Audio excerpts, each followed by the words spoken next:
Here we go. Welcome back to the Blood Prison Shakedown. I'm Vic. We're back from East Coast Haunters Convention, and we'll get into that in a little while because that was amazing. But right now, we're going to stay close to Pennsylvania, not in Philly, but Pittsburgh, as we welcome in Chuck Morrison and Stephanie Boyles of Portals of Fear. How you guys doing? Good. How are you? Very good. I'm doing well. Just came out of your state a little while ago from East Coast. Were you guys there? Couldn't make it this year for the first year of the inaugural year. Couldn't make it. With a lot of halfway at Halloween events happening, wanting to get the branding and the name out there. So we attended some of those at the time. But we were able to do Trans World? Now looking forward to Midwest. So. Midwest, yeah, of course. They're spreading. They are. Yeah. There's got to be a West Coast. I think they should do a West Coast haunt convention, but not quite West Coast. I would say Vegas. That would be awesome. Vegas. We got to talk to Rich and Jen and be like, Vegas, dude, come on. That's right. It's like the mother of all conventions. It's where they all happen. That's right. Yeah. Week long. Yeah. I always said they need more days at Trans World anyway. Well, for a vendor, that is brutal. Let me tell you, because I've been on both sides, so it's just like we would roll in. We rolled in on Tuesday when I was vending there. Okay. And the show starts on Thursday, so it's like you're there for a week. Other people I know are there like the week before that because they're setting up in the dark room or just doing all that stuff, and it's like it's just brutal because you're working 12 14-hour days. Sure, yeah. So that would be rough if they were doing like more days of Trans World.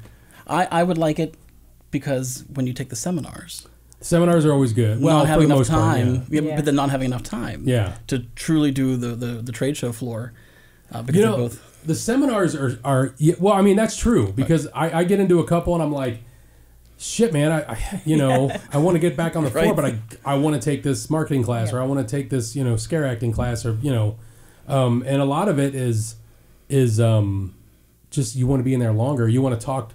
That's the only thing about Trans World as compared to East Coast when we went last year. This year when we took some seminars, they were smaller. Mm-hmm. So you can kind of like get in the guy's ear a little bit. Right. Where at Trans World, you've got 100 people in there. Right. Oh yeah. So it gets a little crazy. So Portals of Fear. Portals of Fear. Okay, let's talk about that a little bit.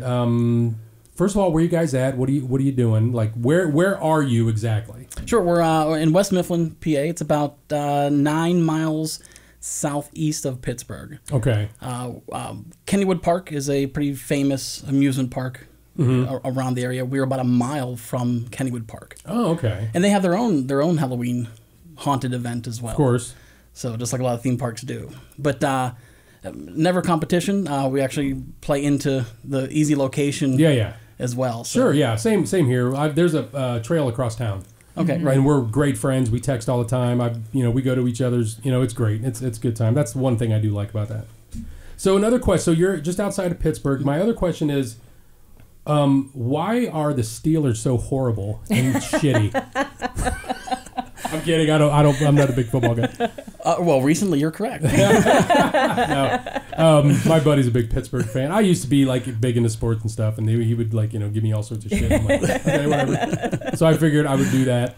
No, but it's a great question. Yeah. And if I can are you guys answer big sports fans? Steelers? We're the two. No, yeah. House divided, right? So we're actually big hockey fans. Oh, Penguins. Penguins fans, except for Stephanie here. No? No. Where's she So rocking? I'm not a native Pittsburgher. Where are you from? I moved here. I'm from Maryland, so I was born and raised a Caps fan till the Washington end. Capitals. Yeah, so it gets very interesting in our house come playoff time. We're all like on separate floors, watching separate things, TVs. And then of course if we have to play each other in the playoffs, then it's, it gets loud in the house, but it's all in good fun. Hey, at least you're in the playoffs. We're Blue Jackets in Ohio, so we don't make the playoffs. That doesn't happen. But if we do, it's against Pittsburgh, and we always get out in the first round. That's right, and the Capitals are used to that as well. But here we go. Yeah, see? The couch is comfortable that time of year. Yes. You make sure you got a good couch. That's That's where I'm going to be. That's where I'm going to be. So, Portals of Fear. First, tell me. Okay, where are you at? You've been in our building. I showed you guys around the building and a little bit of the haunt. Which is amazing. It's beautiful. Thank you very much. Beautiful. Where are you guys at? What are you guys doing there for a building? What's your venue?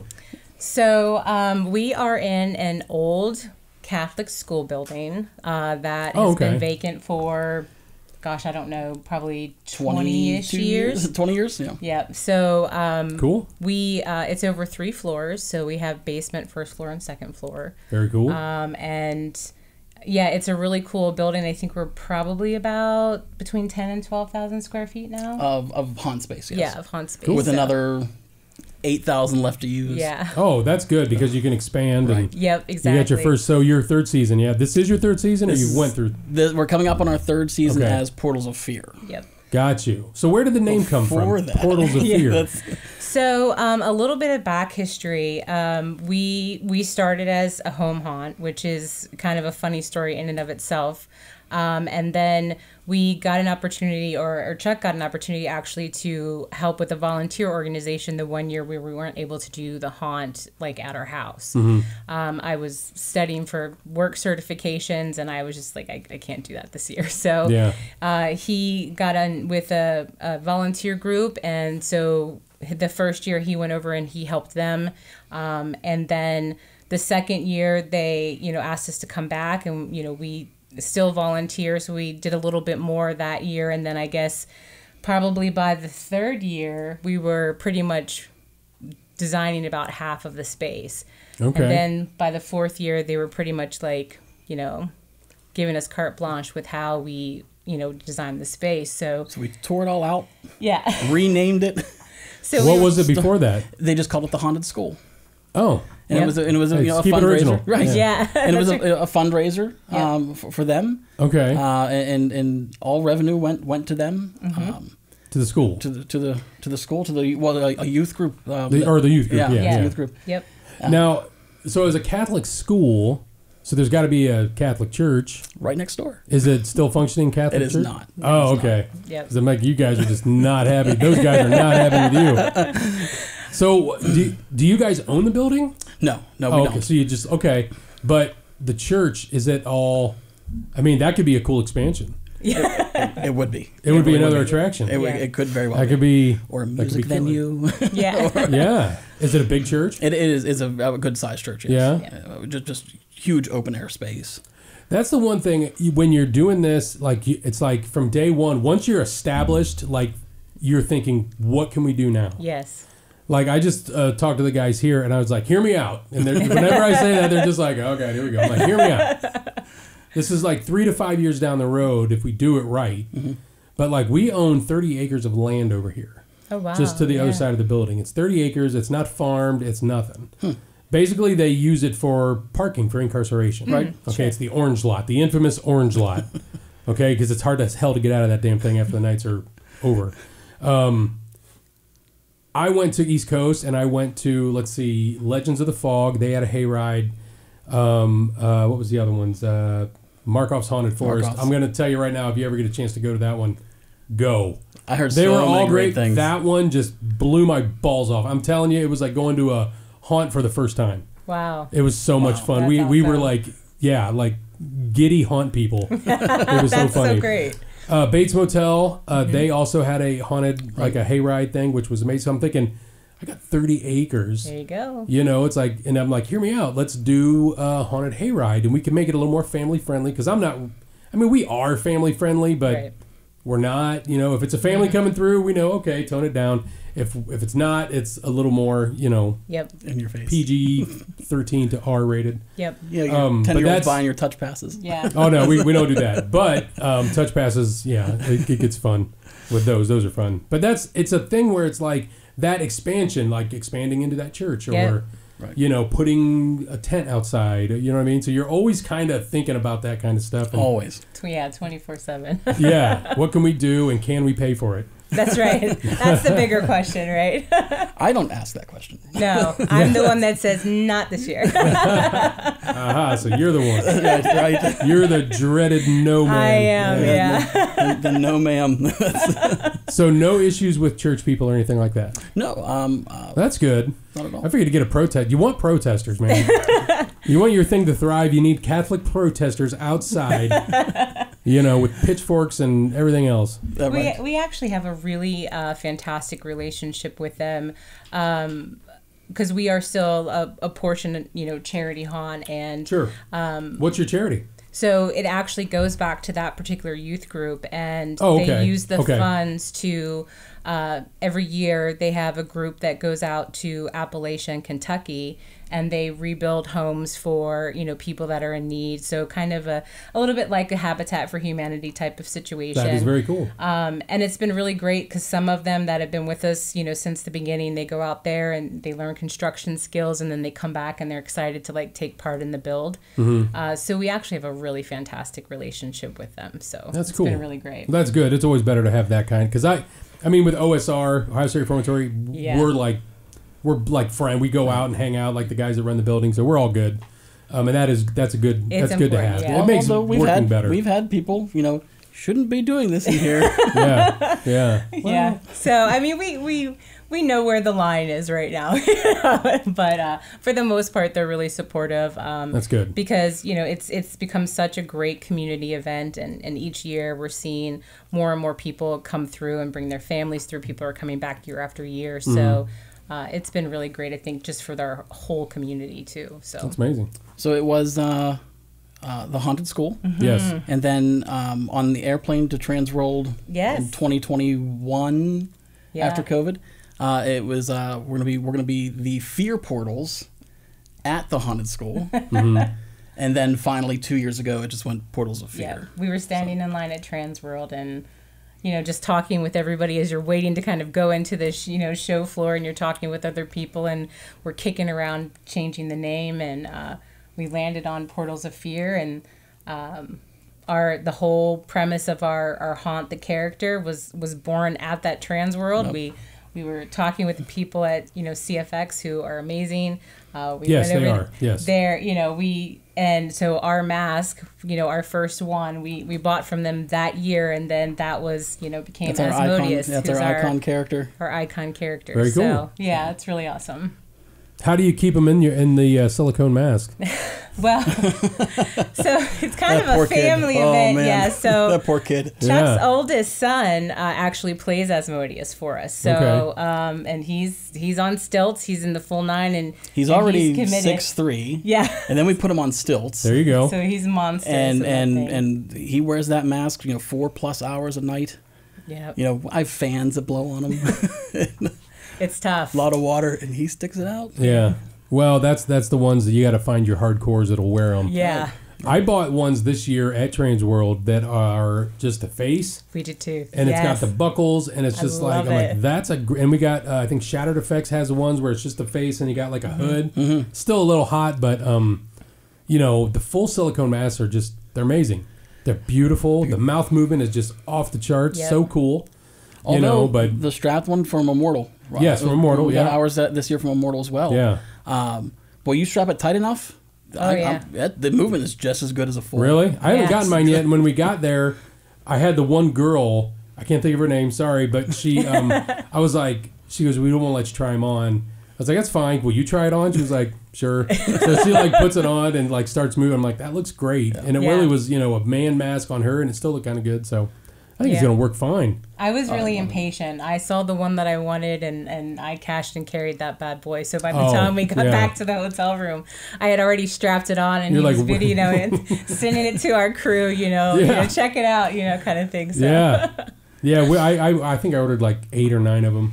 And they're like, yeah, we'll send them to you, because they were sold. They were, that's something else that it's like on the vendor side of things, where I've noticed a lot of people like myself who run a haunt and are vendors, which I'm not a vendor anymore, but I was working with someone. But it's like I would get in on Tuesday, and we're buying everything on the, you know what I mean? All right, I'll from take each that. other. Yeah, we went to East Coast, and it was like that. I went to the Ghost Ride, and he's just like, yeah, I've got this available. I'm just like, that's it? You just open. Right. And he just laughed because Mike knows, and that's just how it rolls now, which can be kind of, tough at times, because you're just like, I really want to take this home now, and you got to order it. Right. Yeah. But that's how it goes at Transworld. But Portals of Fear, so that's just a name that you guys just thought it up. So there's no real story behind it, as far as, or what brought you to that name? Well, it's interesting because the story, it'd be difficult to explain. Our haunt's different from the other haunts around us. Mm-hmm. And we purposely set out to be different. And what I mean by different is we're not different from every haunt in the world. No, right. We're different from the haunts around us. We're very, very story driven.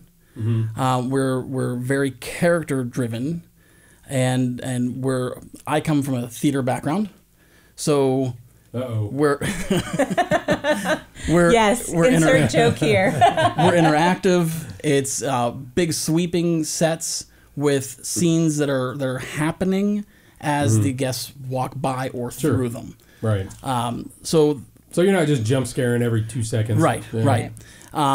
Where Portals of Fear came into play is because we're in a school with individual school rooms in a concrete block building. Mm-hmm.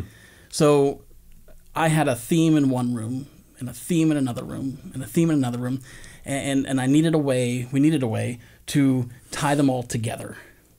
So we designed each room based off a human fear, an actual fear, whether it's of darkness or claustrophobia or clowns, and I don't know the proper terminology for all of it, but each human fear is represented to the extent we can in each one. And then the backstory became that our icon character created different portals of fear. And as the people walk through them, as the guests walk through them, whenever they reach their fear, that's when they lose their soul to our demon character. Hey, there you go. And at the end, the big show at the end is if you haven't chosen, you actually run into him and he chooses for you. Perfect. So now it works out. Right, yeah. and I can have in one room I can have a swamp with a witch. In another room I can have a cemetery. In another room I can, and it still fits the theme. Yeah. And then allows me year to year to change themes, 20% here, 20% there, by changing a room out or a portal out each time, and keep it fresh for everybody. I really wish I could remember, but I had. She Chuckles the clown. Her name is Chelsea. On a couple shows ago, and she knows all those fears, and she was telling me about them, or phobias. I think is what she was saying. Yeah. And it was just like, I'm like, is there really? It was holes. There was a hole phobia, and we were talking about that. I'm like, excuse me, what are we talking about here? What kind of fear? But it was just really funny when you said that, right? Because there is one for clowns, or there was one called. Was it like tryptophobia or something like that she was talking? It was something like that, and that was just funny. But that is actually a really cool idea. And then it went one step further. Yeah. So each portal has its own backstory, and each portal has its own icon character, and each character has their own backstory. Very cool. So it's very again story driven. In our queue line, we on the website before you get there, everyone's backstory is written in the queue line. We've posters up of all the backstories that you could choose to read or not, so guests can kind of know what they're getting into or know what to expect. So it makes sense to them when they're going through. Right. Yeah, that's great. They go through one room and they turn the corner, and all of a sudden they're in a whole completely different atmosphere. It added some cohesiveness to, not just like random stuff in a haunt, but with the backstories too. When we started to develop them, it made a huge difference too for our actors. They, became so much more intimate with their character that they were playing, and the story that, and a lot of them, helped create that story. And the investment then in their character, and then how they portrayed it, and then the set that they were in, it just expanded. So it became so much deeper, and the end result was just such a better quality interaction because they were so invested in, the character and the scenes that they were in. So. Absolutely. And it's funny, too, because we were upstairs when I was showing you upstairs in the house, and I'm shitting on theming, and I'm just like, there's going to be a goddamn theme on everything. And you guys are, like, just themed out, like, this is how, and we let the people know when you're in the queue line.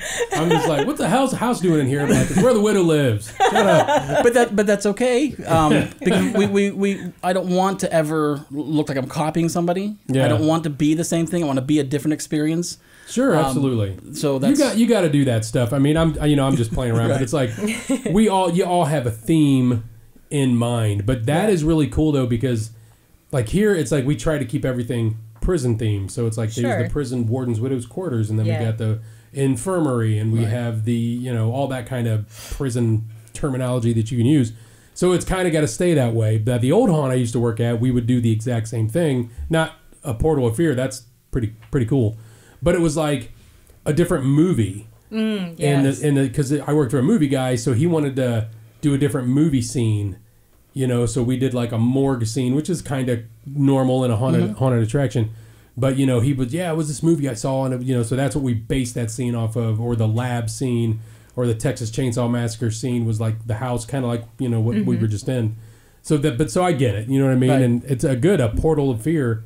So you're not pigeonholed to doing a school. Exactly. No. Yeah. Although it takes place in a school. Yes. Right. So there are parts that, much like Blood Prison, right? There are parts there we don't have to change. When we walk past lockers, they're supposed to be there. Yeah. So they could stay. Yeah. When we and there are characters in between the portals that belong to the school. So you've got your it's a Catholic school, so we have our head nun. Of course. We have a janitor. We've got a nun at our church. Yeah. A nurse. Janitor, nurse. So they belong to the school. So when you're in between portals, you're brought back to the school. Yeah. That was That's overtaken by the demon. Very cool. And then you could even, just go through Netflix and like Stranger Things everything. You know what I mean? Yeah. I saw a Stranger Things scene at East Coast. It was, I think it was at Penhurst Asylum. Yep. They did a Stranger Things room, and it was great. It looked awesome. Yeah. They even had the music playing in there. It was really cool. That's a tough part, though. I try to stay away from anything copywritten. For me. Yeah. It's tough. All my characters are original. Yeah. Oh yeah. All my music. You don't see Michael Myers running around in haunts much anymore. Yeah. You know what I mean? Like it used to. But yeah, you want it to be that way. You want it to be original. You want people to see something that's like, that they don't do that anywhere else. Right. Come back. And for the established haunts, that are already there. I wanted, when we first set out, I wanted that I could emulate. That puts us. Makes us real, that I don't have to use someone else's character ideas. So all the way down to our music. Our music is all original in all the rooms as well. Like you make your own music? Yes.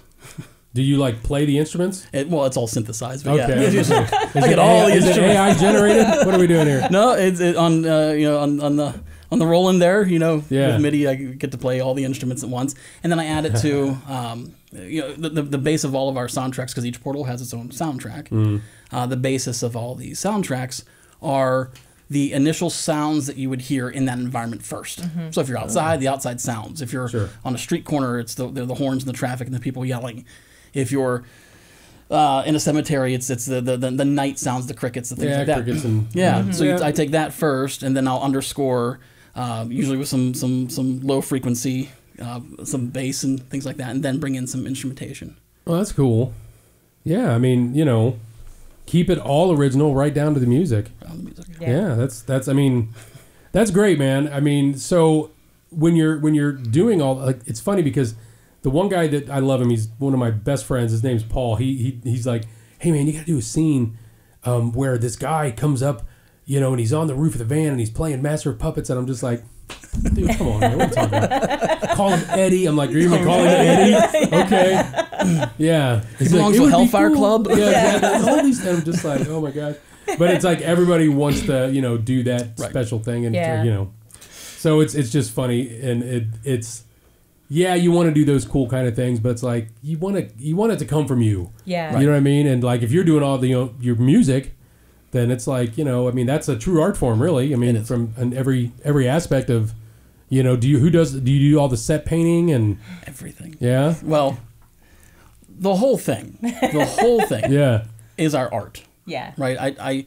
I started this, and we do this together for art first. This is our creative outlet that we do. So we've split it pretty evenly. Yeah.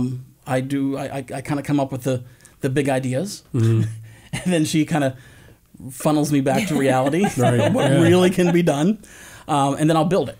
I'll build it out, and she comes in behind me and does all the scene dressing, the painting, the distressing, and then I come in behind her and I do all the sound and lighting behind that. So very cool. Yeah. Very cool. So that's the division. Well, that, and then the division of tasks. She also does all of the actor managing, all the actor training, all the interviews and applications, and she the fun stuff, stuff, and you know, safety is our number one priority. And so she's queen of safety as well. Okay. So I don't do much apparently. Yeah, I was gonna say, it's like, so what do we need you for exactly? I stand up front with a radio on. I kind of look good. Oh, here when we're running Blood Prison, it's like, so I got to have my radio, which is my crew, and then OSR has their own radios. Oh, sure. So I got 2 radios Both in, ears. and I piss and moan about it the whole time because I just hate it. Yeah. You know, because especially when I'm getting traffic from both, and I tell everybody, if you see me like this. That means I got some noise going on. Right. Pretty much everybody knows that. I guess, you know, while the haunt's running, I consider myself the PR person. Yeah. You know, because I do all the marketing. I do all of the business side of things, things like that. More fun stuff. Yeah, Right. but I'm out there, you know, shaking hands, squeezing flesh. I interview people as they come out, what they thought, what they liked, what they didn't like. I'm talking to the guests going in, you know, what to expect. You know, have they been here before? Have they heard of us? Where have they heard of us? Things like that. Well, and not only that, but when you're doing that, it's like, you know, because I was always like in my first couple years, I would do the same thing.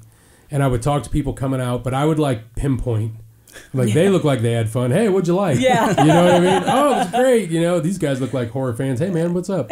You know, but you really want to talk to the high school, teenage kids, girls, and those, you know, boys and girls that are in that school's college, because they're the ones that are coming. Right. Yep. You know, and it's weird because, you know, you would think the horror movie fans and the, you know, the scary goth kids type, but they're really not who comes the most. It's mostly your average teenager, cheerleader, football player. Yep. You know, so those true. are who, you know, fill in the blank, but it's, you know, that's who your audience is. And that's, you know, I've learned that, you know, over the last 7 years, where it's just like, wow. Yeah. Okay. You know, you go out in line. We have Amish people. They must be Mennonites. Is the only thing I can think of. They come through every year, and it's just like, what is happening here? That's great. Something seems wrong with this picture. Got a blind guy coming through. I'm like, all right, hold on. Hold on. No. It was actually a woman. No. She loves the vibration. She loves to hear the music. She loves everything going on around her. You know, and I'm like, okay, but like, so we would kind of gapped it out a little bit, and I'm just like, all right, I guess. Right. Just make sure you're with her the whole time. But But you made accommodations. That was great. No, what you got? I mean, you know, it is what it is. But you just get that many. I had an older couple come through. I mean, older couple, dude's dragging. This is my first year dragging a oxygen tank behind him. So I'm like, okay, well, let's follow them. Yes. So we followed them through the haunt. And they got to claustrophobia, and I give the old man credit. He tried. He was like pushing, trying to get through. I'm like, sir, why don't we take you around? Right. You know, he's like, okay. So he goes around, but he made it through, went through all the steps, drug that thing everywhere. That's awesome. You get all kinds, man. Yeah. And they're the ones that probably leave the best reviews. Yeah, right. You know? They like it the most. Those are I hate reviews. I hate them. Yeah. Even good reviews. It's like, it's not that I hate good reviews. I hate reviewers. I like review teams. Yeah. Well, I don't hate them. I don't like to say it because I'm friends with a lot of them. Right. But it's like, reviews to me are, now if it's obviously just, you know, a money grab or just nobody cares, it's one thing. But it's like, I don't care what you're doing or what your rating is. Not everybody is going to be happy. Mm-hmm. Right. You could go to name this haunt, you know, big haunt. I don't want to drop names because I don't want to say they have bad reviews. I'm just saying they do. You know, everybody gets a bad review from time to time. And it's like, you focus on that and it's like, okay, if I change that for you, right, then what about all these other people that gave me great reviews? Right. That's what I don't like about it. You know what I mean? Where it's like you get shit on one time, plus you put your blood, sweat, and tears in this thing. Yeah. So these assholes out there that are just leaving you bad reviews because they came in the middle of October when it's going to be the busiest. Right. And had to wait an Saturday. hour. Oh man, I was in a group of before. 15 people. It's like, well, would you rather be in a group of 15 or wait 3 hours in line? I mean, what do you want? Right. You know what I mean? Come on a Sunday. Right. You know what I mean? Multiple I mean, days. if that is what's important to you, you know, and I'll talk about it, you know, I don't care if like a guest was to see a bad reviewer and he gives me shit. It's like, dude, I really don't care. You know what I mean? It's like, I value their opinion, but it's like, there's having an opinion, and then there's being an asshole. Right. And a lot of the bad reviews are just assholes. Oh yeah. That's just. Yep. I mean, some of them are people that have never actually been through. No, they don't know. They're the you know what you ought to do people. You know what you ought to do. Yeah. It's just like, you know what you ought to do. Try what I do. Exactly. Try what Nick at Fear Columbus does, or Brian and Drake up at Nightmare, or what Bob Turner has done at the Haunted Hydro for years and years. Try doing that and get back to me, and then I might take you maybe a little bit seriously, but probably not. Sorry, I went on a reviewer. No, it's okay. That's okay. But do you see the review teams differently versus the individual person? The review teams, I mean, I'm accommodating to them. I get a lot of them. There's Ohio Valley Haunts. Mm-hmm. There's Scare Factor. Mm-hmm. There's these ones. I love these guys, and it's horrible that I can't think of who they. God damn it, who is it? They're the ones. She don't know. They have the Book of the Dead, and they're on YouTube. I can't believe I can't think of who they are, but they get it. Yeah. I mean, they get the ideas. They understand. It's like, I don't know if they're haunters in the past. I think they're called like Spirit Box, or that's actually a Spirit Box. Yeah, right. Spirit Productions or something like that. I can't remember what they're called. They're super nice people, but they come through. They hadn't come through in a couple years. And they came through again last year, and I was like, "Oh my God, it's great to see you guys!" And they get it. Right? They understand what you're trying to do, and they'll be straight with you if they don't like something, or if they feel that And most of them will, but they're not dicks about it. They're cool with everything. So I mean, those teams, I don't mind them, but sometimes it gets like some of them get a little entitled. Sure. At times, not really anybody I deal with, but I have had people in the past that I've never heard of them. So it's like, we're going to start a review team, and we're going to go to haunts, and we're going to expect to be comped every time we go, even though I'm just some jackass, down the street with no qualifications, who just thought, you know what, I worked as an actor at a haunt one time. I think I'm going to review haunts. Right. You know what I mean? It's just like, so those are the ones that I don't really, They come with their hand out. Mm-hmm. Right. And, some of them are, I mean, most of them for the most part are really cool, really nice. Mm-hmm. And I accommodate them. But at the same time, it's just like, I don't accommodate with merch. It's just like free tickets. Free tickets, sure. Right. Yeah, I'll let you in, or whatever. And some people don't even do that. Like a lot of people I know, like one guy told me that they would make them buy beer. You want to come through for free, then buy his beer. So they would bring beer to the haunt and give it to those guys, and they're like, all right, sure, go ahead. You know what I mean? I'm like, that's actually not a bad idea. Right. Good beer, though? Yeah. No, they told them what they want. All right, this is what we want. You can get it at this gas station or this convenience store. I use the, we had a few review teams come through. Mm-hmm. Some of the more well-known ones like Scare Factor and I use the information that their feedback that they give to us, and I use it.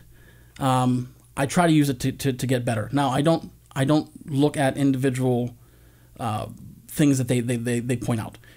This actor was fill in the blank. This set was fill in the blank. I look for their overriding ideas that they have, saying, you know what, the music, we couldn't hear the music in this area. Mm-hmm. Okay, well, let me look at that.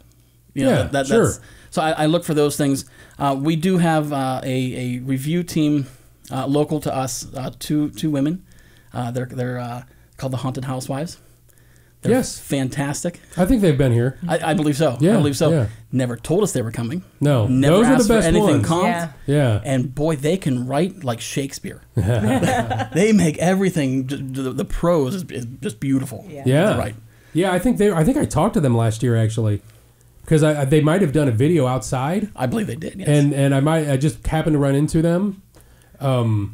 Scare Factor is usually Team Cleveland that comes down to us. Mm-hmm. But I know another team. Maybe are they Scare Factor? Who are they their own thing? They're their own thing. Because the one that came this year was three. I think it was three ladies, but they were from Pittsburgh. We do have Cleveland. A Pittsburgh one that comes here, which I know you messaged me about. I don't remember whatever haunt. I don't know what the reviewer's called. He's been here a few times. And they've been fine. I know there were some issues you had. You messaged with me with them. I think you're going to get that anywhere you go, but you know, is what it is. Right. You know what I mean? I tried to stay kind of neutral and even on stuff. You know, is what it is. I don't. You know, I don't care how people are. It's just like, you know, I'm just kind of Switzerland on most things. You know what I mean? Right. Yeah. So, which is the way we try to be. So it's really the best route to go. It really is, because it's like I had someone tell me one time. We got the haunted hoochie here in Ohio, and they're oh dude, they're amazing. I mean, their haunt it's a shock haunt. They did a swastika Saturday. They've done it for many years. Well, the year in Pittsburgh when that synagogue got hit by, I don't remember, but something crazy happened. So they got a bunch of shit because they did swastika Saturday the day after that, and it was like, you know, of course, what I hate about it is you see things. They don't tell you the whole story. Right. And it's just like, they made it sound like that the hoochie did that because that happened. And that was not the case. They've done it for years. Not that I'm condoning swastikas. I'm not. I'm saying it's something that they did. They do that. That's just how they are. Right. It is what it is. Well, I had people coming to me saying, you need to say something. I'm like, what are you talking? Say something about what? You know, about, you know, either condemning them. I'm like, nope, ain't doing that. No. I'm not condemning them. You know, I feel bad for anybody that has to go through something like that. But they wanted me to say it, and I was like, no, neutral. I mean, anybody can come here. I don't care. It's if you can't be cool with other people, then I don't want you here. Right. You see what I'm saying? Like, if this person is on the right or this person on the left, if you can't get along, it is what it is. There's always problems, but if you're telling me that now you should only do this kind of person, like hire this kind of person, or no, you got to be, you know, people are what they are. Right. You know, or how they feel they are, or however you want to put it. So it's like, but it's got to work both ways. Right. As long as the road is two-way road, you're good to go. And I just think that's the best way to go on my end, anyways. Yeah. I hope our conversation before didn't come off as me trying to. I just wanted to put information out there, almost like press release style. Yeah. Yeah. Well, no, because then I had to go look. So then I had to go look. Oh, what did this guy do? You know what I mean? So I'm like, I was like a little bit later, I was like, you know, and I was like, oh, okay, whatever, you know. But no, I mean, but on the reviewer thing, it's you need them, but at the same time, you know, do you? I don't know. No, I say it's any kind of positive marketing, because they put out on their own sites and their own social medias that you know, we went here and this is. It's just it's just like those finder sites, you know, Find Your Haunt, Ohio Haunted Houses, or Pennsylvania Haunted House, or Penn Haunted Houses. They got their place and they help, you know, because most people still just be like, okay, Haunted Houses Pittsburgh, right? You know, and so you want your Google listing to be there. You know what I mean? Yeah, that's probably your main thing. I don't think I've ever, even before running a haunt, have ever looked for a haunt to go to attend through a finder. Yeah. I've always, you know, well, back in my day it was, you know, Yellow Pages, but yeah. Oh yeah, I feel you. Yeah. But now it's just you Google everything. So you've been running this will be your third season. This will be the third season for Portals of Fear, yes. Okay, so have you guys, like, do you act in the haunt? Do you do makeup? I mean, how do you get involved in the date? I mean, how involved do you get in every aspect of it? Yeah. I think we've established I don't actually do anything. So that's being established. I'm giving you an in here, man. But the question you just asked made me realize I don't do any of those things. Yeah. Have you never acted in a haunt? Oh, no, I have. That's how I started, right? Oh, okay. All right. And if I acted in my own haunt, year one, I was our title character. Okay. I didn't do great on stilts. I'm a big guy. Hey, that's what I want to see. I want to see people doing bad on stilts. These guys that just walk like it's nothing, that's no fun. I look like a weeble on toothpicks. So I didn't do well. He was the guy that only did leg day. That's right. So I have acted. Now I do a lot of the tech, right? So this is down, this isn't working, or you know, I'm running around doing those things. Again, I do a lot of the PR outside. But Stephanie's day starts the crack of dawn, because, again, managing all the actors and managing the makeup room. Yeah. Do you do makeup? I try. I'm not even going to... 50-50 right now. So the first year, similar, I acted like in the very intro area telling our story. And then we quickly learned that as we got bigger and our client, you know, as our throughput got larger, that we needed more like back of house support. It just wasn't gonna work. So we kind of gave up those roles, and so right now, it is pretty much I start the day making sure, all the masks are clean and the costumes are ready and everything's been put back because, as much as you try, it doesn't get that way.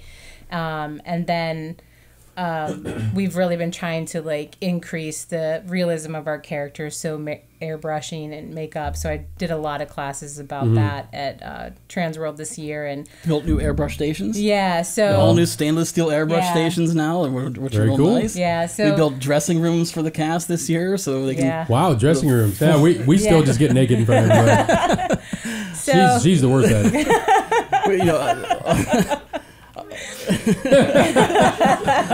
We did a full a catalog system for our costumes, so done by room now. Oh, cool! Because we found out last year with someone trying to help in costumes, when a actor would come up and say, "I'm this character," and they turn around to the wall of costumes and have no idea what we're talking about. Yeah. So with the category now, the actor just comes up with their number / letter. Sure. Pull it off the rack and go. So we're growing and maturing that way. That's cool as well. Yeah. So, and we built them, a lounge, the actors a lounge this year, and I think they're most excited about that as they come in, and because we'll bring them in to do marketing pieces where we have them get in costume and to film and they go walk back there and see that, and I think they're most excited about that part, more than anything else. But I think what's been interesting for us is because we've done so many different parts of it, it allows us to kind of feel the pain points a little bit. Knowing what it feels like to be in the mask for that entire time, and how dehydrating and spit pulls up and everywhere, and sure. Just being under the lights and in the sound and dealing with the variety of different guests that you have coming through. In doing that, I think that it helps us, help them. So when we talk about different scenarios and training and just having a better understanding of what it's like to be in the different parts of the haunt at any given time, but so he'll run the tech and the PR type stuff, and then right now I we kind of have a center core that's blocked off, and that way I have eyes and ears on pretty much every room that's at least on that first floor area, and then we have an upstairs sort of core person that has eyes and ears on all of those, so that we can be hearing what's going on, seeing what's going on. We have water station and first aid kit and you name it, whatever it needs to be, so that we can pull out and in as quickly as possible. But that's great, man. Yeah, we've worn a lot of hats. Well, it's good though, because when you start, when like you said, when you're acting and you know what they're going through, so you can kind of, it's hard because you do, after a while you just be like, oh come on, right. Another stomach ache? Right. Your grandma dead again? That's right. I think my famous line was, I would tell them, with the bathroom breaks, that was the biggest one. It's like constant. And I'm like, listen, if I can sit there and I can hold my pee for, those 4 or 5 hours, you're like 30 years younger than me. You can do it too. So suck it up. It's true, Yeah.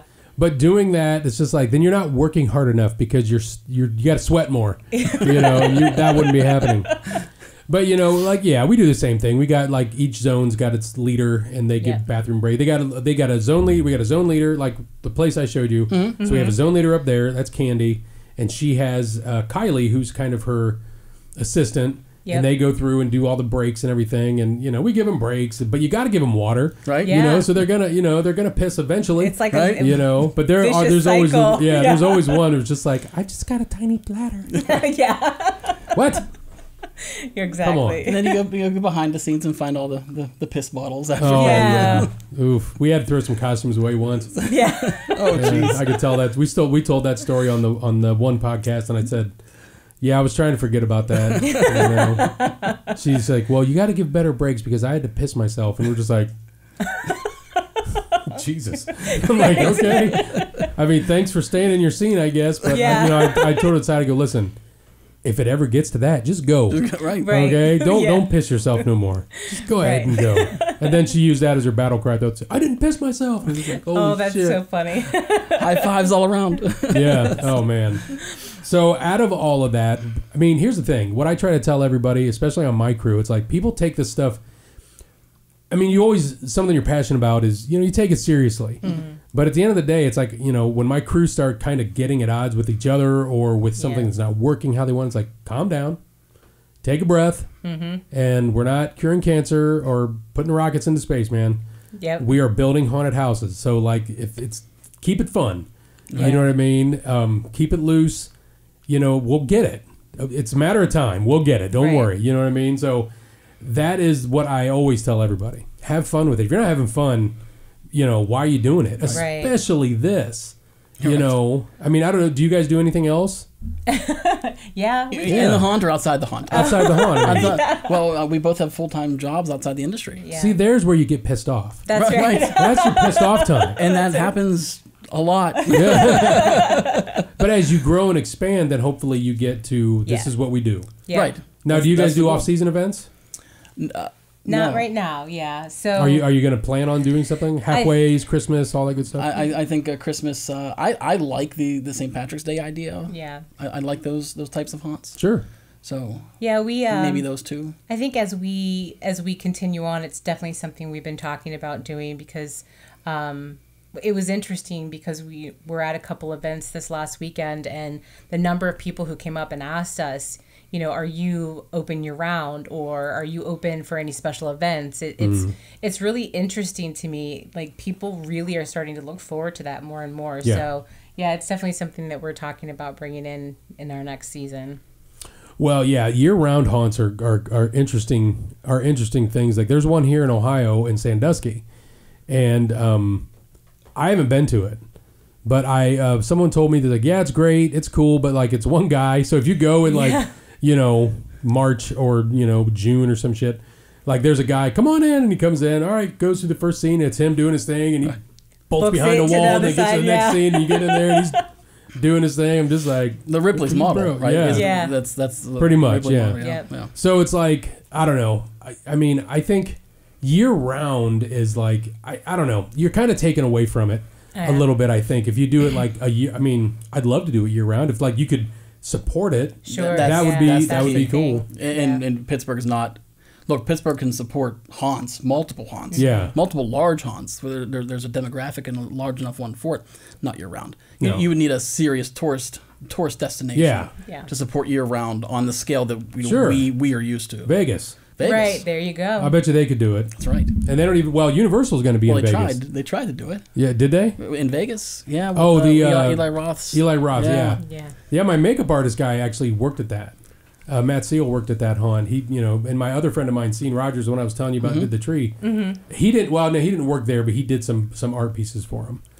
But so maybe it doesn't work in Vegas. Well, location, right? Yeah. I was never out there for it. I think had they had a better location, it probably would have been more successful. People passed it on the strip, had no idea what it was. It was was it the Goratorium? Goratorium. Yeah. Mm-hmm. Yeah. No, I mean, I saw pictures of it. I'm like, dude, that's badass. Yeah. But if you don't know what's going on. Right. But, and at the same time, I would rather just do Halloween season and then a Christmas show. We do incarceration, so we're open for ink, and that's really all we do. Right. Yeah. People ask, are you going to do Valentine's? You know what? Then I got to buy all the, I got to retheme. And it's like, then we got to, so I would rather set up for the season and redo stuff for the season after Christmas. Mm-hmm. Yep. Because it can work at July. You know what I mean? Rather than doing like, Valentine's Day, St. Patrick's Day. Yeah, halfway to Halloween. You know what I mean? And all of a sudden you're just a few months away from opening your main attraction. And you haven't done the same anything. Thing. Yeah. Easter, that's another one that someone was doing this year. I saw that Easter too. hunt. I'm just like, holy shit. There's what's scary about a bunny? Now they've got them big scary bunny things. I'm just like, big sharp teeth. Come on, man. So what was Halloween like for you guys growing up? I mean, was there a passion or did you find it somewhere? Horror movies, I'll let you go first. All that. Who's the real Halloween person in this room? It's me. Yeah, it's absolutely me. Yeah. So you were she just couldn't like even spell it until 9 years ago. She was so far away from it. I was, just disconnected completely. I up until meeting him, I had gone to one haunted house in my life, and I was a kid, And I remember it was in Virginia Beach, and I got halfway through, and my uncle had to carry me out the emergency exit because I was completely like hyperventilating and crying. Gosh. And that was the last haunt that I had gone into. And then I move here, and I meet him. And it's April, you know. He's like, guess what? And, you know, we kind of, it never really came up. And then I suppressed my he did for a long time. And then one of our, you know, as we got into the season, he's like, you know, we should go to a haunted house. And I was like, oh, we're really new into this relationship. I do not want to act like, you know, a pansy on this, right? So all day I was like sick to my stomach, nervous. That's so funny. You know, he picks me up and we went to Scare House when it was in Etna and PA. And I was absolutely terrified. Yeah. And, you know, he was really good about it. He was trying to like, okay, just, you know, kind of get ready. This is probably going to happen. This is going to probably happen. I think I had a bruise on his arm by the time we got done. But I got through it, and I was like really proud of myself. And then, you know, kind of like trying to be like, you know, supportive and like a great girlfriend. I'm like, oh, we should have a Halloween party. And he's like, really? And I'm like, yeah, it'll be a lot of fun, you know? And because I'm thinking, you know, like themed food and like, you know, fun little Jello shots, and everybody dresses up as a costume, a costume. Yeah. And it started that way.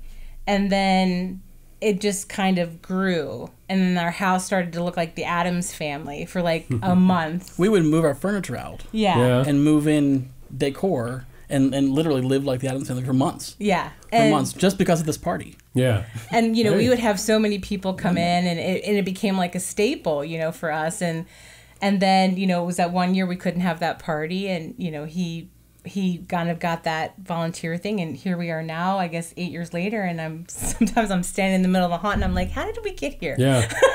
All she wanted was Jello shots. All I wanted was the Jello shots and, you know, like funky like Halloween finger foods. But yeah, here we are. At the highest point of the home haunt, we were just over 3,000 square foot walkthrough outdoors, in tents, porches, front yards, backyards, you know, driveways, everything. And then we had another 1,000 square feet inside. So all the props, you know, handmade and homemade, all the DIY. And the first year moving over to the charity haunt, that all came with me. So that made her happy that she got her house back. Yeah, that was great. But, and it allowed me to fill a couple thousand square feet of the haunt, and then continue to build on top of that. So what about you though? Growing up, I mean, where you were the Halloween guy? So I was the Halloween guy. What did you dress up for at Halloween? Well, I didn't. Right. Well, in a way, I started off. I did. I went to my sister brought me to a JC haunt.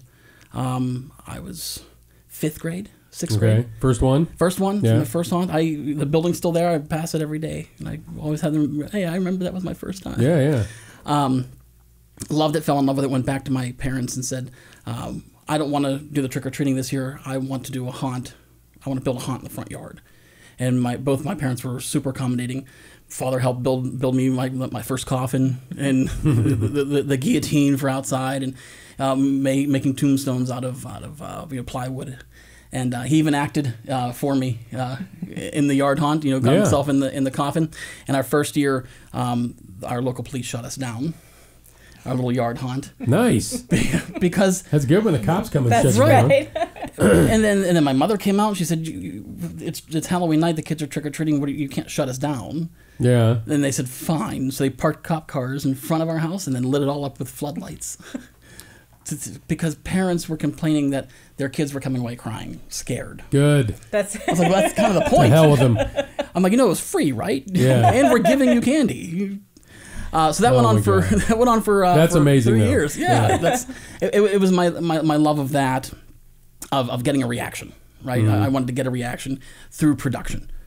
When I got to high school, there was a local charity haunt for local fire department, the Castle Shannon Haunted School, and they allowed us to volunteer, and they gave me and a group of my friends one of the rooms to do, and absolutely fell in love with it. Now this the next step for me. Now I became a haunt actor, and I got to see how things started working, and I did that with that same group for all 4 years of high school, and then out. And this is the back in the mid and early 90s, where the changeover really started to show nationwide, where you had the volunteers, the JC haunts, the charity haunts, the fire department haunts, and now professional haunts started to come into play.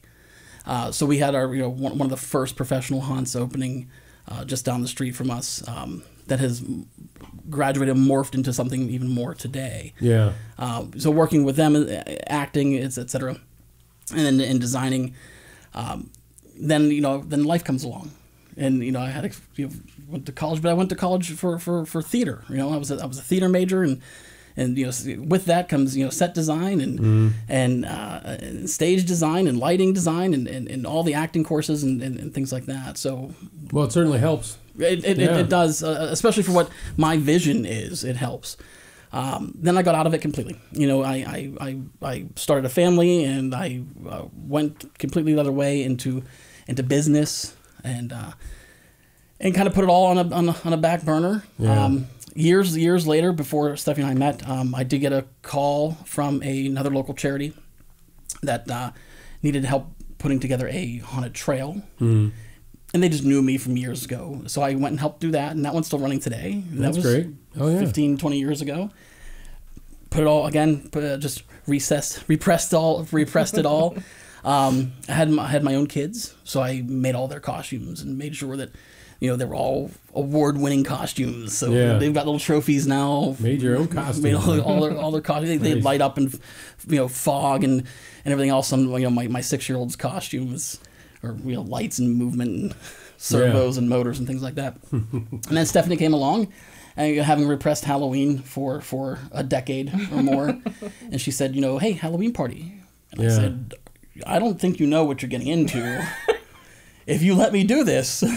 So what haunt did you take her to? Scare House. Scare House in Pittsburgh. Okay.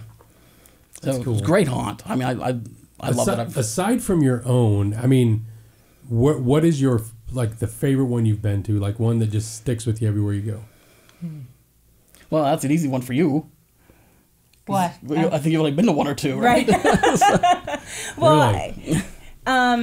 Well, yeah, it's been hard because you take a lot of the. I'll take our crew to other haunts. Other ones, but when we're operating, it's really tough to get away and see other ones. I mean, now I go in, and the artistic value of it, I'm so engrossed in it, and I still get scared when we go through.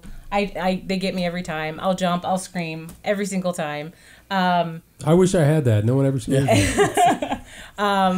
But I don't get, a ton of chances to go through, but I have my list, I have my list of ones that I definitely want. Oh, yeah, the bucket list of what we have to see. Yeah, absolutely. Where do you want to go? What do you want to see? I think the first one on my list is I really want to check out Dent, and then obviously because we've been doing so much, I think conversation with Jim going out to Penhurst is pretty high on my list too. Penhurst is great. Yeah, it was spectacular over the weekend. Yeah, and we talked so much. You had a lot of training classes with them, like we were talking about with PA and the inspectors, and I'm such a safety nerd anyway. So when he was talking and we did our chaos training, I'm just and so really want to get down and see not just the haunt itself, but how the operations and stuff work in such an older building. I think is pretty awesome too. So. That building is, there's a ton of them. Yeah. Yeah. I mean, there's a bunch of buildings there. But they use every inch of that building. Yeah. I mean, it was just, it was good. And the way their lighting is, and they have another one called Eloise up in and we've been to that one too. Mm-hmm. And they're kind of similar and how in some of the scenes, are similar, but just the way they do things. Mm-hmm. And it's that's where you go. I mean, you go to those places to be we could do that lighting trick. You know what I mean? And it would be cool. And we learned a lot of that up there. And I'm just we're doing that. That is awesome. That's right. You know what I mean? It's just you're not ripping them off, really. You're not I'm going to do this scene because they did it. That's different. But that's the fun about going to the other haunts and broadening out and going I would go we would go to New Orleans every year and check out their haunts. Yeah. Because that's a whole different kind of thing going on down there than it is up here. But you take that aspect of it Right. You know, we went to Rise Haunted House. Rise. I heard a lot of good things about Rise. Oh my God! You want to talk about? I emailed him the can't think of his name. The owner. I saw him at Transworld because what the company I vended for, he came and bought a prop, and they have these really cool Rise Haunted House, and I was like, you know, the salesman in me pitched out, I was like, Rise Haunted House, I've been there, I love it, you know, but I was being honest, you know, and I'm like, he was like, yeah, and I was like, do you work there? He's like, I own it, and I was like, oh, sweet. So I'm like talking to him. He ended up buying like this drop panel thing that we did, but I go, I want to know your actors, like I want to know how you train them, because those were the best actors I've ever, to this day, best actors I've ever experienced. Rise Haunted House, Tickfall, Louisiana. I'll never forget it. That's they awesome. They knew now it's a little different than us here, because like it was all like scenes, and it was like, oh, it was very theatrical, you know, so we would stop at some point and like watch something happen, right? And those actors knew every square inch of their room. They knew I mean, from top to bottom, they knew what they could do, how far they could get up there. They knew it, and they were as close to perfect as you can when executing what they were doing. And we were just blown away. Might be the most difficult task in owning a haunt is to get your actors to that level. Yeah. So I'm like, and I think they did this YouTube thing once where they kind of showed some of their, and I reached out to him. He's like, come down anytime you want. And I was like, okay, now I haven't made it down there yet, but I plan to. When you go, let me know. We'll fly down. That's right. But it was just, and the scenes, of course, the haunted house itself was just amazingly done, but the actors just stood out so well, and that's good nowadays because everything's so tech driven. Right. Yes. You know, when your actors are really encompassing the show and making that for you, that's like the one girl, like we touch here. You got to get a touch pass, but we can do a touch. This one girl, like she went above and beyond touching. Let me tell you that much. I don't know who she was, but she like literally drug her mouth over mine. Oh. And I was telling the owner, like, this girl did this. He started laughing. He's like, oh, yeah, that was so-and-so. Yeah. And I was just like, so you really? I was like, okay, all right. Because I would totally, like, don't ever do that. Right. But she did this thing, and we went to this room, and she was wearing, like, a hospital gown. And she jumped off of this hospital bed, and just onto the floor, and she was just writhing and rolling around. We're like, Jesus, what the hell? And she jumped, and she had long black hair. And she jumped up and said something. I don't remember what she said to me. And I was just like, oh, yeah, okay. And she took her hair and she flipped her hair like up over my head and just went, I was like, whoa. Like that. And I looked over at the guy who was with me, Dan, and he was just like, and they were all just losing it. I was just like, okay. You know what I mean? I was like, that's a first. Right. You know what I mean? And then she like just, you know, rolled off and did her thing. Didn't even cost you $1. Yeah, I was like, oh. You know what I mean? I'm like, okay. Now that was pre-COVID, so you know, it was that may have been freaky. the start of COVID. Yeah. But yeah, so getting out and seeing those other haunts and just different regions I think is just what you got to do. Absolutely. You know, and looking at what they've done and purposely trying not to. I don't want anybody to ever say that I've copied anything. Oh yeah, I try to have original ideas from the get go. Sure, but some inspiration goes a long way. Exactly, but seeing an inspiration that's and hopefully other haunters who come through my haunt will get inspiration. Some of the newer haunts in the area, some of the smaller haunts in the area. A lot of the charity haunts in the area, I've put out invitations to for them to come down to us and see our behind the scenes and how we do things as well. Yeah. I know we're young in the business, but I have maybe some experience that they don't that I'm absolutely willing to share. Yeah. So, and a couple of them have taken us up on that offer, which is you might as well. Nice. Yeah. I mean, at the end of the day, like the guy that is across town, his name's Ed. He's been on the podcast. Great guy. He runs the Trail of Nightmares. It's a great show, and I put his banners up here. Yeah, he puts my banners up over there because it's like we're neighbor. It's like, I mean, I guess you're competing, but at the same time, it's like if they're going to my show, they're going to go to your show. That's exactly right. You know what I mean? Yep. Yeah. We're close enough to where they could make a night of it. Exactly. Yep. That's how I see us with Kennywood. Yeah. You could hit both in the same night. Now, there's always people out there that are going to be dicks about it. And it's just like, all right, whatever, it's fine. Then you just don't work with them. Right. You know what I mean? But for the most part, I like to do it that way just because you just meet more people that way, and you know, again, you get inspiration from the places that you'd never expect. Because you can't do a movie. Right. You know, you can't watch a movie and go, I'm going to do that at the haunt. Right. You can't really do that. You can, like, adopt things from that. Yep. But you got to get it from everywhere. Yep. And I've learned that quick. I'm pretty new in the business. This is only my, I don't know, 7th year. Akron Haunted Schoolhouse, they've been up 50 years. 50 years. You That's know, amazing. so we're just like, I'm a rookie. Right. You know what I mean? It's like, I got a cool venue, man. That's, you know, saves my show. You know, every year it's just like, you know, my venue's hard to beat. It is. You know what I mean? It's That's like, for sure. it's a cool place to do a haunt. There's other, you know, Eastern State Penitentiary. Right. Trans-Allegheny is another good one. Of course, the asylums, Pennhurst and Brighton. Yep. You know, those really cool buildings. Yeah. But at the same time, it could, like we talked earlier, could kind of pigeonhole you. Well, I'm a prison. Yeah. You know, so that is the cool thing, though, about doing portals. So, do you guys, how old is the building you're in? 1962 it was built, I believe. Oh, that ain't too old. No. Anybody die there? I wish. It would make it so much more interesting. Are you sure no awkward teenager hung themselves? I mean, not that we know of. Well, we have a 3-hour drive back to Pittsburgh. Yeah. So by that point, there might be a story. Yeah. There might be a story. Might be a story about someone who Yeah. may have died in that building. Yeah, maybe. But that's always good lore to have in your, It really is. because we've had tons of people die here. Yeah. Right. I mean, I'll say it. We know it. There's been a lot of death and other things that have happened here. Yeah. I kind of wish that maybe something would have happened to be able to have. Isn't that weird to say? I wish somebody was died here. At least we could say, "Oh, this ghost is actually haunting this building." Right. Yeah. Right. And no, the only you know, paranormal things that I've been a party to in that building is me scaring myself. Yeah. I'll scare myself. How does that happen? In odd ways. Well, so you know, I'm alone at night. It's 2:00 in the morning, and I'm in whatever room building something, and I hear footsteps, and I'll stop, and the footsteps stop. I'm shake it off. Okay, so I start continuing on the project I'm working on, and I hear the footsteps start up again.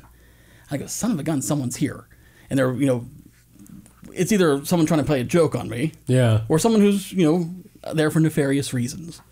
So I go to stand up because I was actually kneeling down working, and realized that the footsteps I was hearing was my knees on the linoleum floor cracking because I'm old now. Yeah. And those spring chickens around here. Finally stand up and say, wow, that there's nobody here, and I kind of wished it was. We had something like that happen just last week before we went to East Coast, or 2 weeks ago. We're putting in new escape rooms upstairs. Okay, so we were just kind of checking the progress on them, and it was me and the executive director of OSR. His name is Paul Smith, great guy. He's the one I was telling you about that wanted to do the Eddie guy on. I'm like, yeah, sure, we'll do that. He was on here. I gave him a bunch of shit, but it was funny. But anyways, we were up there, and we knew we were the last ones in the building, and we heard this noise, like somebody moving something. We couldn't figure it out. So we're getting ready to get on the elevator, and we're like, that's weird. So we walked down to, because it was coming over by the steps, and we looked down the steps, and we didn't see nobody. And then we heard it, so we're like, all right. So we start walking by. We hear it again. It's just like, bro, this is kind of weird. You know what I mean? So we're trying to figure this out. So, well, let's look out into the parking lot and see if there's any cars. Maybe we're not the only ones here. So we go out and we look out the window, and the glass in the window frame was, the frame was bigger than what the glass was, than what the glass would hold. So it was moving back and forth. So we're like, I don't see any cars. We're like, oh shit. You know what I mean? We're just like, it was the damn window, Well, there's some of them, we have some of our build crew who are pretty set in believing that. They believe it. Some of these guys believe it. What is it? Where the nuns... The convent. The convent. They have a convent on the same property as well. Yeah, they're pretty... They're sure that... They're sure that one is haunted, so... Dude, a haunted convent? Yeah. I'd be down for that. Let's go check that out. They're pretty set on it. Nuns are haunted already. Right. Let's be real here. It's true. We all know what they need, and they ain't getting it. That's right. So they are just like... That's some angry there's some spirit. Oh man. Yeah, angry. That's right. A haunted convent. I'm telling you, I'm giving you gold here. Go for it. We should do that. You should. Dude, I would be like, we're going to Pittsburgh. I want to see some batshit crazy nuns chasing me. That's right. If that's what it takes. Yeah. We'll get you there. Yeah. That's really cool, though, man. I hope you guys get, expand and grow, as the year and, more into your building and everything. And at some point, we're going to outgrow this building. Yeah. And so we're going to have to start looking soon. Yeah. And it may not be all haunt either, just the support areas needed. To move forward, to go forward with the plan, there definitely has to be a new building in our future. Yeah. So maybe your own, something you build. No, that's I'd love that.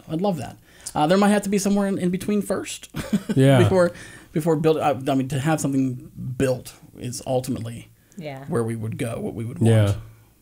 And that would be an undertaking all in itself, because then you've really got to go into fire alarms and sprinklers and But it's still easier than retrofitting that. It is, yeah. As you know. Retrofitting, and especially when you're drilling through concrete and steel, block and stone, and it's just it was no fun. No fun at all. But it has to be done. Having the chance to design one from the ground up as a haunt, I mean that's everyone's dream, right? Sure. John LaFlamboy got to do it with Hell's Gate. Yep. I would look forward to doing that, and by then hopefully Stephanie's still working for her architecture firm because that makes things easier. Make it happen. That's why I'm really kept around. That's why I just hand her blueprints and she makes things. Why'd you even bring that up, man? Why'd you do that? I want to be in that car on the way home. Why'd you say that? Right. No, I do it to everywhere we go. Yeah. When we were at a seminar in Transworld.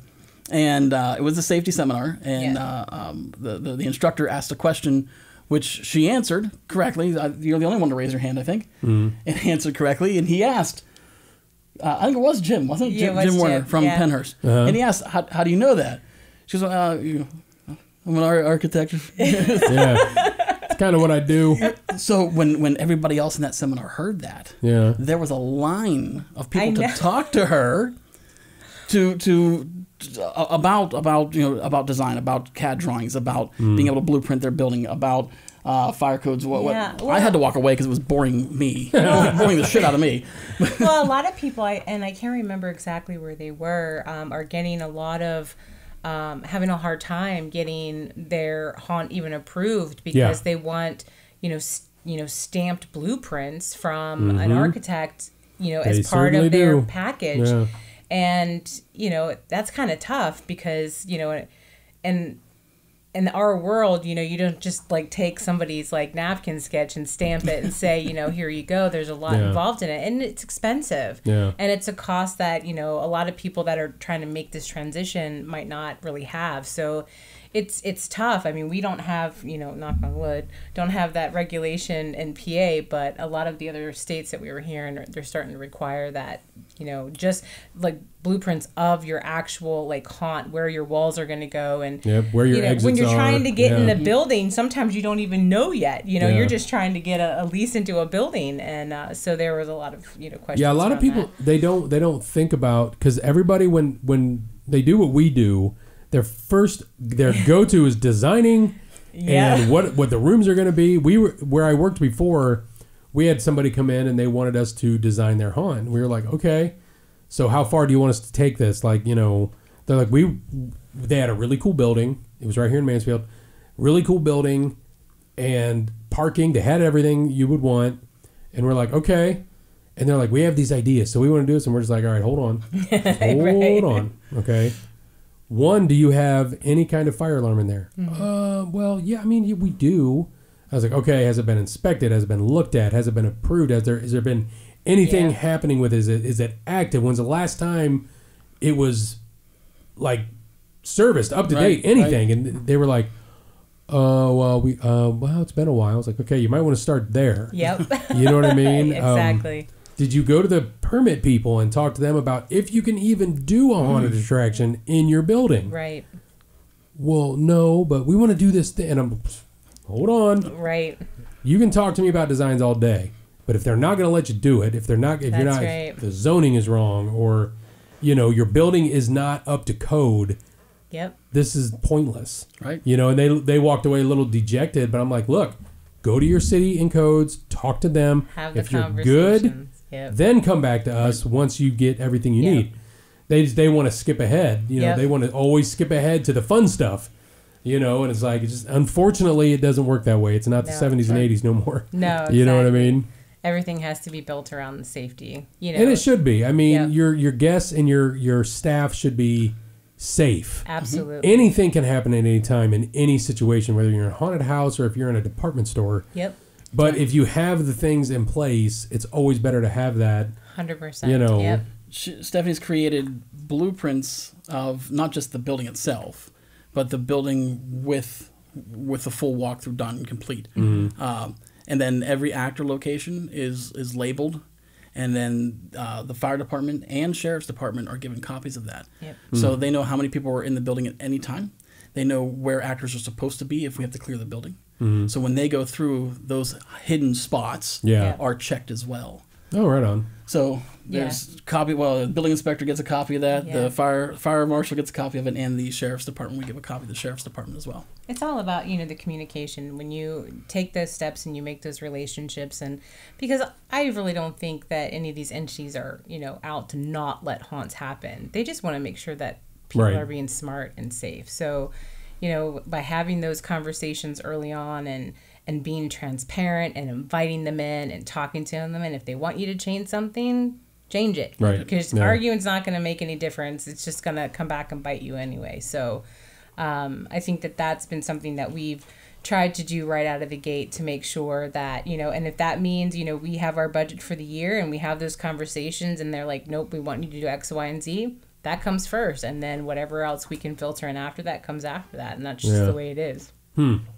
Well, and, I think that the safer you are having all that, people know it, you know what I mean? That gives them the confidence rather than going to, like a dilapidated old building, like kind of where I'm at. But they know that, because we're pretty transparent with all that stuff. People know you're in a safe situation. Mm-hmm. Yeah. We have your police here. And they can do what they want to do. They have the fun, doing all the haunt stuff that they, the experience. Right. You know what I mean? So that is, it's important. You know what I mean? It has to be. Yep. You have to always put that first, and then you get to the fun stuff. That's right. And then after doing it for so long, like when you're building your sets, okay, egress has to go this way, this door's got to open this way. The ins and outs. So when they come through, our walkthroughs now are a breeze. Yeah. Like the guys here, they're business, but they're reasonable. They understand, and they tell us, hey, no, you got to do that. No problem. Yep. We fix it, and we move on. And it's been, at first it was a little rough, but now it's pretty cake. Yeah. You know what I mean? They know exactly what they're looking for, and if they see something they don't like, they let us know. We change it. Everybody's happy. That's right. Because there's things you don't see every time. That's true. That's true. You know what I mean? Yeah, because you kind of, you're in it all the time. You become blind to it, because you see it over and over again. You see it every day. Yep. And I hate that. That's one thing, especially here. Like you guys were talking on the way in. It's like, dude, just seeing the building. I'm like, I know, right? When you kind of come over, you don't want to get used to that. You know what I mean? Because when you're in a cool place like this, but it's like, when we were in the back, I was just like, oh yeah, well, let me take you in and show you because you've never been here. So there's that. You don't want to take that for granted, but sometimes you do. And it's good to be, have that person or that, fireman or whatever say, you better make sure that's, oh shit, okay. Yeah. You know what I mean? Absolutely. The fun stuff is too fun. That's right. Yeah. Did somebody get hurt? Hell yeah, they did. And that's why we work so well together, because I love the fun, big idea stuff so much. Yeah. And without her reining me in, I would hurt a lot of people. Well, and then there's people that are just destined for it. You could have padded walls with bumpers on the damn everything, and they'll still find a way to be bleeding from their head when they leave. And you're just like, where'd that happen? How the hell did that happen in there? We have many conversations where I'm like, somebody's gonna hit their head on that, and somebody's gonna do this, and he's like, we've done everything else. Like, we find that common ground, but we have lots of conversations, and I feel like I'm always playing the devil's advocate. I'm like, nope, somebody's gonna, pull this off, or somebody's gonna do this, and we need to secure that down better. And my response is, but other haunts, they have this hanging. Oh, I've been to other haunts, and I'm just like, how in the hell are you getting away with that? Yeah. How am I army crawling on the floor right now? How does that work? I know, exactly. That's not fair. I can't do that shit. No. I'm like, well, it's not happening here. That's all you can say. Last year we had, it was last year with the fire department going through, and we have to be inspected by the PA Department of Agriculture. Yes. They went through. I learned that at East Coast. Yeah. And we got to a certain point on our second floor, and they said, you're too far from your egress stairwell, so you need to blow a hole right through this wall if you want to keep this room open. Okay. So we get out the sledgehammers and right through the concrete block and you blow a hole in the wall with an egress out and put that area for our guests within the distance of the egress stairwell. Yep. And we kept going, but that was a week long. Everything else was a breeze until we got to that one, and we're like, huh. Yeah. All right, well we blew the wall out and do what you got to do. They see that stuff, and you I would never thought. You would never thought of something like that. Yeah. They did that on it wasn't even the codes guys or the firemen on the one escape room we're putting upstairs. So we got delayed on a few things. We had these windows put in, and the doorway and the windows are right here. And the guy who was installing the windows goes, "I'm going to tell you something. They're never going to approve that." And I was just like, "Approve what?" And he's like, "Your windows are too close to your door." And I was like, "Is that a thing?" And he's like, "Yes. Windows got to be 18 inches, at least 18 inches away from a door." And I was like, "Okay." So we had to frame the windows in smaller, or frame the door out bigger, whatever. We did it, and now we're good to go. But it's like I would have never thought about that. No. And we had already had it framed out, so we had to frame it in a little more. We did something different. We adjusted, and it was fine. But I was glad that it got to that point. Right. Another thing that I learned, you know what I mean? Hey, okay, so windows can't be any closer than 18 inches to a door. I'd love to know why, but people will pull out codes that from 1907, and you're just like, how is that relevant? Right. How does that work today? Got to be able to get the horse and buggy through. Yeah. Well, we get kind of... they let us through, like, we still do everything as ADA as possible, but we're not ADA accessible here because we got so many stairs. The building's not built for that. Right. So they kind of give us that break. Yeah. You know what I mean? But, I mean... Well, we're the same way. I've got 3 sets of stairs, and I have 1 step to get into the haunt. So we're not officially ADA compliant in that regard, but she makes me build the inside of the haunt to be that way. Yeah. So, and actually above and beyond. So the 36-inch hallways are now 42 because, and this is just me speaking from what I hear from Stephanie, when the ADA was made, you're in a wheelchair. But then not today, now you have powered wheelchairs, and they actually need more than 36 inches to make the swing around. Yeah. So now, and she makes me build all of that that way. Well, they can't get in here anyway. Yeah. but it's there. But it's done. And now now I'm used to it. Yeah. But we did have a guest come through last year that was in a powered scooter, and even though they couldn't do the second and the third floor, they were at least able to experience the first floor. Yeah. So sure. That's true. That part was nice, but those are a lot of the conversations we have on a day-to-day basis. Well, you kind of miss those old days of I remember going to a haunt when I was a teenager, and we were walking through, and it was pitch black. I mean, there was no lights anywhere, no exit signs. You had no idea where you were. It's pitch black, and you're just kind of feeling it. I was the first one walking through, and I'm kind of got my hands on the wall, and I'm walking. I'm like, whoa, what? And it was something hit my forehead. I was like, what the hell's going on? And it was just, so it was you're oh shit. So you're basically you had to get down on your knees and crawl through because they ramped it down. You can't do that now. Well, you can some places, but I can't do that. Right. But those are and that's oh shit. You know what I mean? It's just then you start thinking in your head, what if something happens and we're stuck in here? Right. You know what I mean? That's part of the fear. That was part of the fun. Right. Yeah. And now it's you can't really do that. I get it because it's not as safe. But some places still do it, you know, and those are like the ones that I really like. Those are fun. Those are fun. Yeah, because you're just like, oh, I have no control. You know what I mean? The best part. That's the best part. So, favorite horror movie growing up? Or now even? What do you got? Original Evil Dead for me. Evil Dead? Oh, yeah. That's a good one to start with. That's my favorite horror movie. Come on. What do you got? I feel like I'm such an outcast. Oh, you are. I'm trying to make you that way right now. You're doing a good job. So, I can't do anything beyond like the campy kind of like horror movies. Well, Army of Darkness is pretty campy. I made her watch. Yes, I made did her watch that. one. So I can do those, but the hardcore stuff, I'm such a baby. I can't do it. He'll like if he sees a really good scene about something, like I can take a still or like a photo and like look at something and take inspiration from it. But to like watch it all the way through, she won't do gore.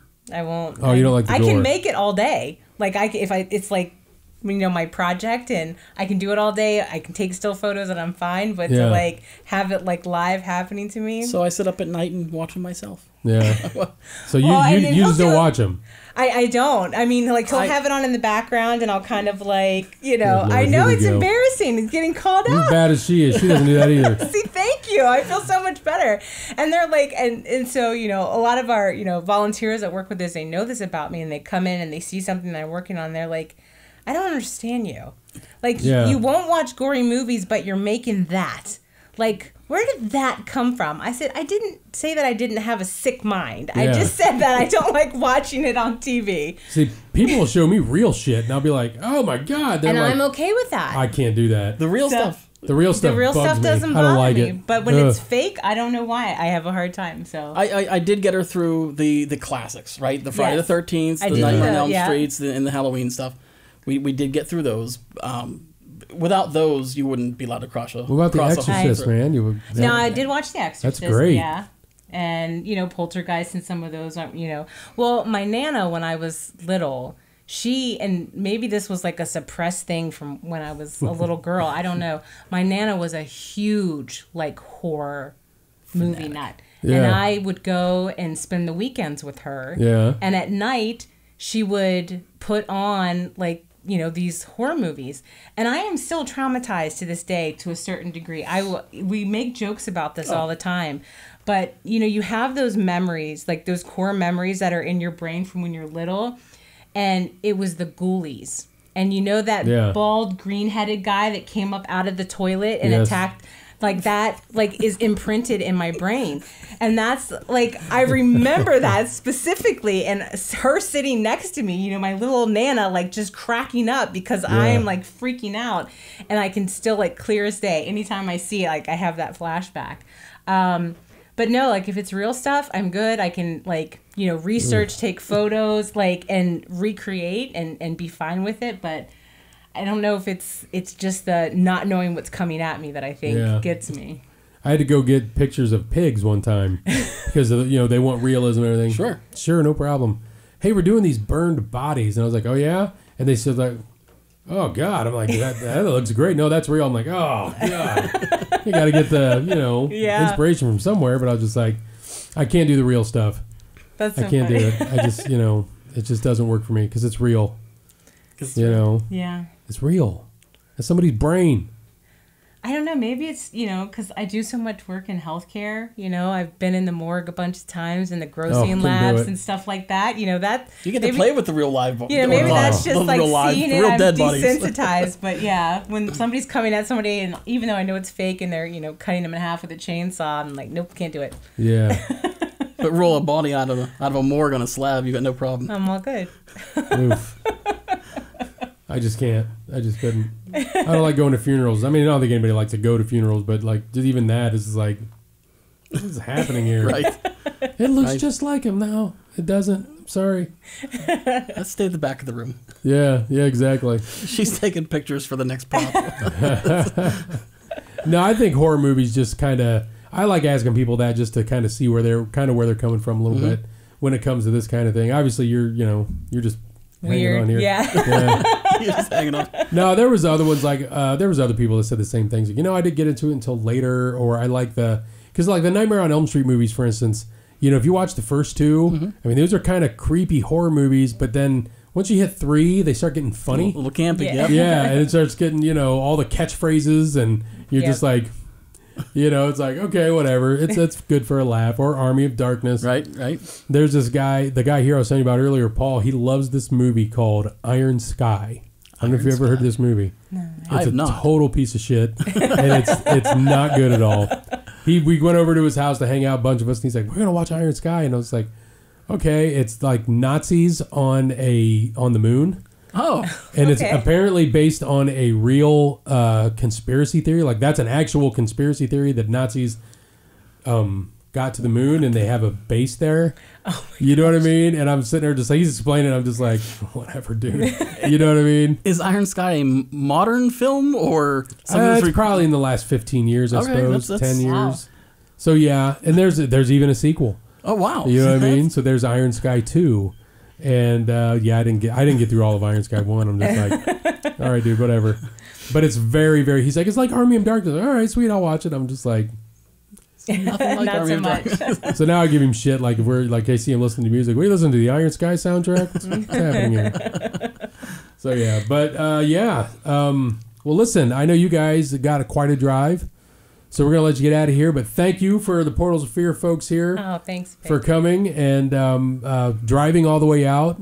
It was worth it. Yeah, I think seeing your haunt, it was fantastic. Absolutely, and if you guys, once you get into off seasons events, love to come and see your haunt. Oh, thanks. We'd love to have when do you you guys open this year? We're just weekends in October. So just October. And Friday, Saturday, Sunday, or just Friday, Saturday? Just Saturday, Sunday. Oh, so right we don't now, even run Fridays right now. Why not? It's with the marriage with the charity. Oh, okay. We can Portals of Fear still being separate from it. We still do a donation to the charity, and with that donation, they help provide us with a lot of the volunteers. So that relationship requires us not to be open Fridays. Yeah. Well, hey.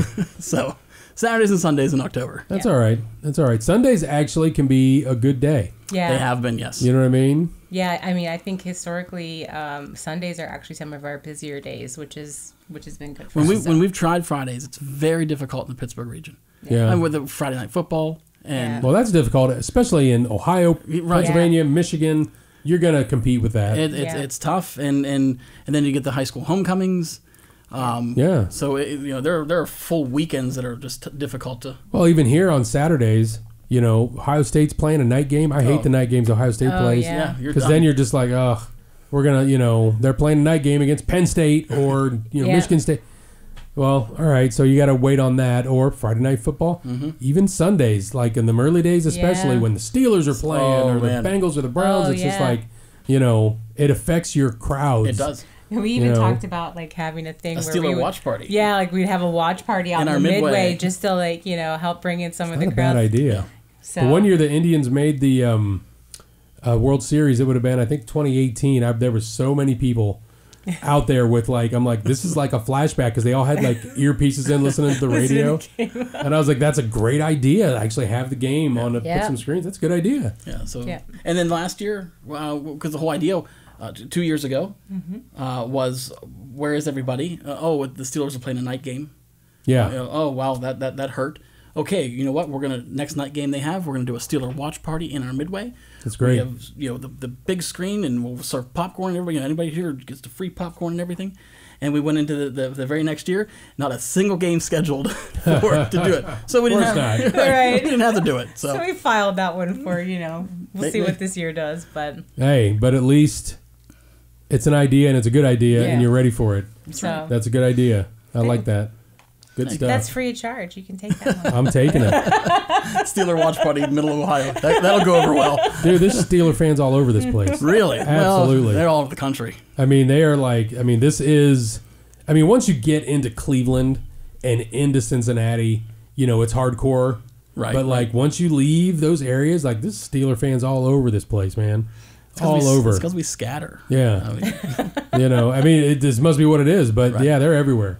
Even here. Right. Same with even in Ohio, Michigan football. Right. There's Michigan fans all over Ohio. It's just, stomping ground, I guess just how it rolls. Being so close. But I am gonna that's great. We'll look into that. Steeler watch parties or Browns watch parties. That's right. That's a great idea. Yeah. Just to get the people here, even if they, get the best of both worlds and Well, I don't want to delay you guys if I'm getting back to Steeler country. I got Steeler fans on my crew, actually. Ronnie's a big Steeler fan. I wish I'd known that. I don't have a picture of the one guard. He's a big Steeler fan that walks with the widow. But you guys, again, thanks for coming down. Thanks for having us. And I hope you guys, I wish you the best of success in Portals of Fear over in Pittsburgh. And let me know if you guys start doing off-season events. We'll make the trip. We'll come out. It's not a bad drive. No, not at all. Yeah. That sounds great. I'll give me a chance to come to Pittsburgh, to Steel City, which I haven't been to in many years. Well, we'd love to show you around. So all right. Anytime. Absolutely. Well, again, thanks for coming, and so we'll see you next time. Thanks. Absolutely. Thanks, guys. Thanks.